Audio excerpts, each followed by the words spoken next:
So welcome to this week's Optimal Health Clinic Facebook Live, and this week I am currently sat in Highgate Woods in North London. I didn't quite make it home from the tube in time, and I often go for a walk from the tube to my house through the woods, so I just thought I'd try and be on time for the Facebook Live, but do it from a different location.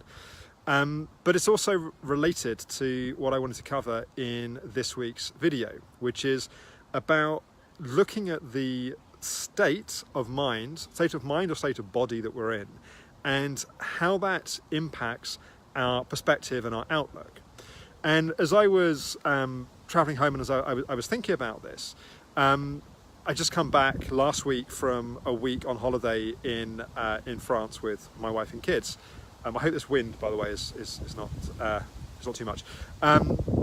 And it was interesting whilst we were there. And I remember we were staying in a chateau with a couple of other families and kids. I think there were 7 children, 5 adults, and just a huge amount of noise and carnage.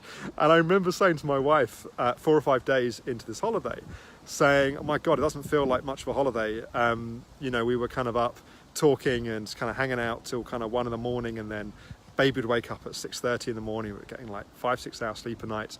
And it was only when I came back from being away that, despite having spent much of the time chasing around after children and kind of just doing the things that you do when you're kind of busy with young family on holiday, to coming back to London, to realizing how fresh I felt and how fresh my perspective felt and my outlook on certain situations, certain decisions, certain kind of the inevitability of just kind of life, of kind of how you see things. And what it made me realize, and what it reminded me of, is that memory is state dependent. So what I mean by that is, when we're in a particular state of mind and body, we tend to access the memories that relate to that particular state of mind and body. So if, for example, if we relate this to MECFS, if we're in a crash, we tend to remember all of the times that we've been in a crash, and that's where often a physical crash then also partly becomes an emotional crash, because we remember all those other times. If we're in a time where we get some good news, like something positive happens, we tend to start to look at other things that are happening in a more positive light. So in a sense, we can often significantly change the perception that we have of our life, of the situations, of events in our life, by changing our state. And then it's almost like you can be walking around the woods where I am now, and if you were looking for all of the things that are wrong with the world, all the things that are bad, then you could see the fact that it's more cloudy, the temperature's dropped. It might be a good thing for some people. You could see, perhaps not that I've seen, but you could notice people that are homeless, or children that are kind of unhappy, or there's lots of things you could see that could make you feel a certain way. If you were in a more positive mindset, you would see, in fact, right in front of me, there's a couple snogging on the grass. You could see that, people that are happy. You would see the fact that it's been beautiful weather, certainly in the UK, over the last kind of 6 weeks or so. So we don't see the world as it is. We see the world based upon the perspective and the things that we look at.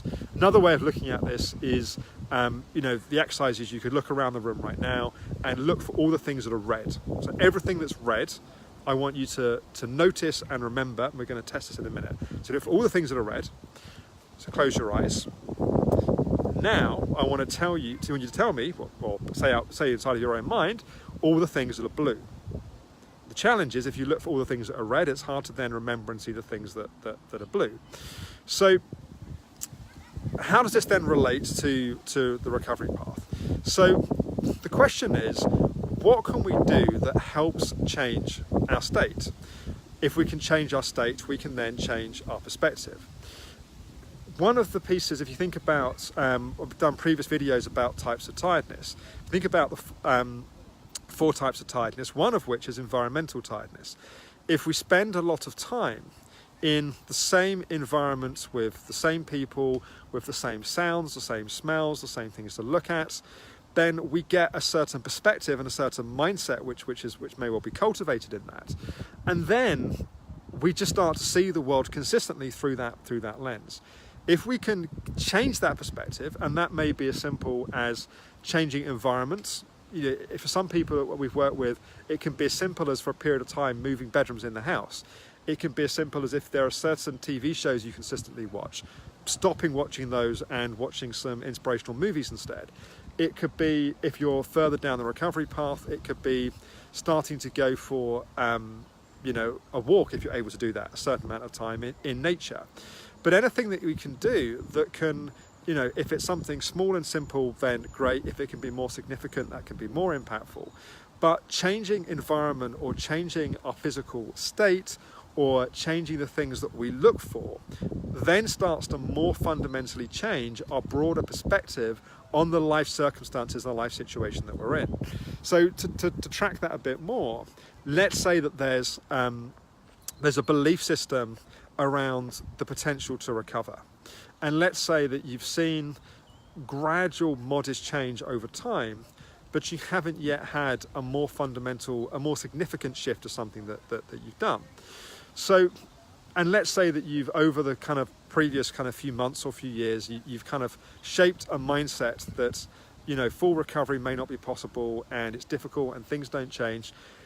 If there's something outside of your recovery process that you have a significant shift with, where you feel different, life feels different, then that then starts to shift the overall perspective that we have on the situation that we're struggling with. So the question is, what can you do to shift your state to help shift your overall perspective? And I'm not talking here about trying to create a perspective which is disproportionately positive. If you've watched these videos regularly, you'll know my opinion around positive thinking, that what goes up in a way which is unsupportive must come crashing down again. So it's not about suddenly going, right, I'm going to recover next month and I'm going to climb Mount Everest, or, I'm being a bit extreme here, but it's about having we've talked in the previous few videos about cultivating a positive mindset, and it's about how do you get out of a rut of thinking. If you've got used to being in a kind of rut or a groove for a long period of time, how can you shift that 10%, 20%, that in that shift, you then start to have a fresher perspective on everything else that you're dealing with. And that fresher perspective then means that things that might be a source of anxiety, or a source of kind of frustration, or a source of self-judgment, that you start to free yourself from some of those. And then that takes another, going back to, I'm referencing lots of analogies here, but we talk about MECFS as being loads on a boat. You start to lift some of those loads off the boat, which then reduces the overall burden on your system. So really, to summarize, the fundamental question here is, what can you do to shift your state? Memory is state dependent. If you're in a different state, you will access different memories, you will have a different perspective. So how can we change your state as a way of changing how you think and how you feel? To put it in again, a slightly different way, we often think the way to change how we think and feel is to actively focus on changing how we think and feel. And that's a valid way of doing it, and often a helpful way of doing it. But sometimes the best way to change how we think and feel is to change the state that we're in. We change state by changing environment, by moving our body, by having a hot bath, by being around different people, by changing our routine. These are all different ways of changing state. That shift in state can allow a shift in thinking to happen more easily. So I hope that's been useful. I will be here, I think, for the Facebook Live next week, and then away again for with another holiday, hopefully another change of state and change of perspective, and I will talk to you again the week after that. I think someone in the team is covering that week anyway. Anyway, talk to you next week. Thank you for watching. Bye bye for now.